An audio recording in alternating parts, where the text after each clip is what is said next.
Hello. I am going to be going over how to actually run the experiment for student activity sheet 3A. It looks like this.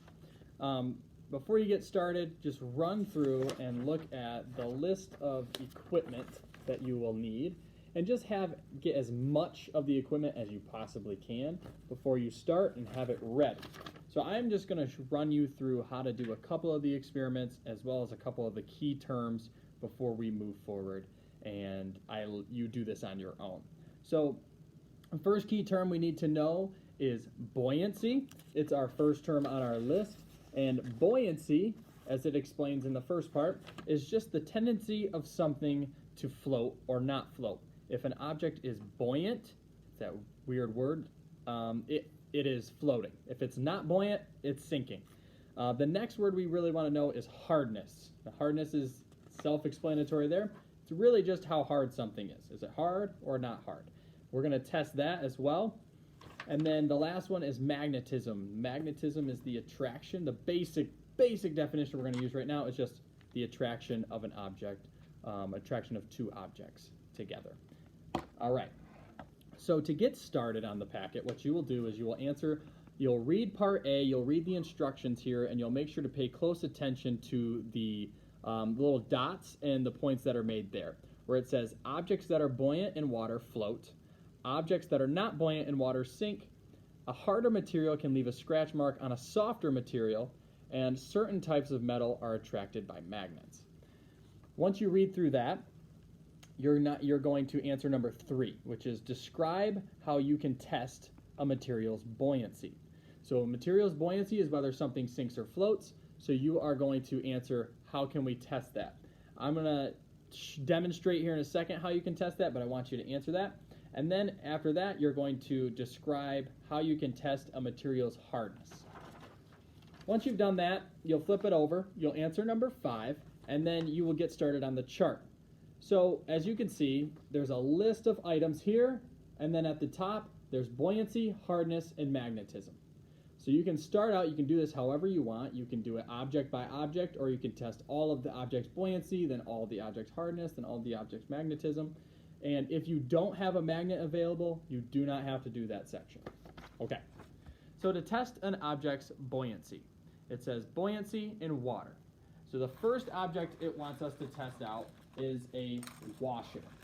Then the next object it wants us to test out is a eraser, and then so on and so forth, and we go down the line. So I'll start us with a washer. I'll pull a washer out of my bag here. This is a washer, and if you don't have one available, don't worry, just move on to the next item. So to test its buoyancy, I need to see whether it floats or sinks in water. I have a cup of water, and all I do is I drop it in.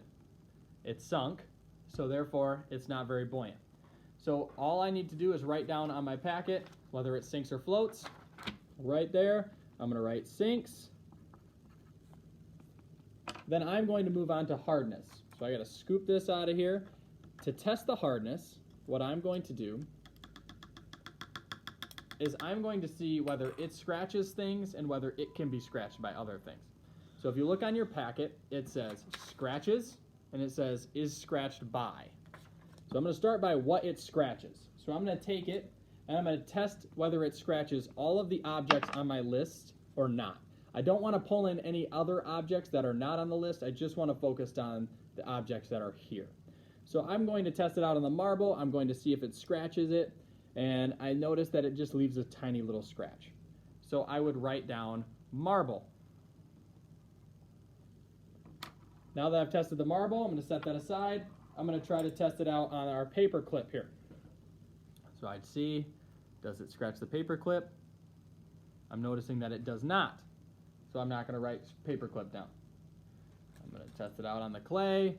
I'm going to notice that it does scratch the clay. So I'll write down clay. And I will go until I run through all of the objects on the list. Then when I'm done with that, I'm going to see which objects actually scratch my washer. So I'll take my marble and I'll try to scratch my washer with the marble. Notice that the marble doesn't scratch it. So I'm not going to write that down. I'm going to take the paper clip and I'm going to try the same thing. And when I find an object that actually scratches my marble, I'm going to write it down. Okay?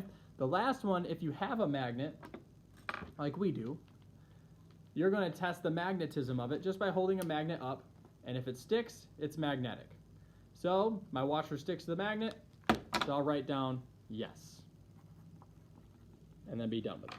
So I'll run through my whole list of what I can. If you don't have a pebble, you can run outside, and if there's any small rocks, you could use that as well. If you were, now I'm going to scratch what I was just going to say. I'm going to move on to the packet.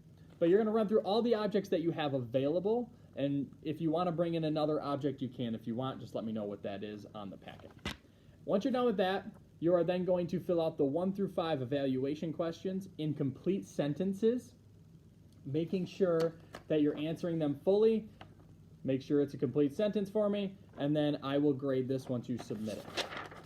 If you have any questions throughout, please let me know. Review the beginning of this video for the vocabulary for buoyancy, hardness, and magnetism, and then as we move forward through the week, we will be sharing some more videos. All right, have a good week.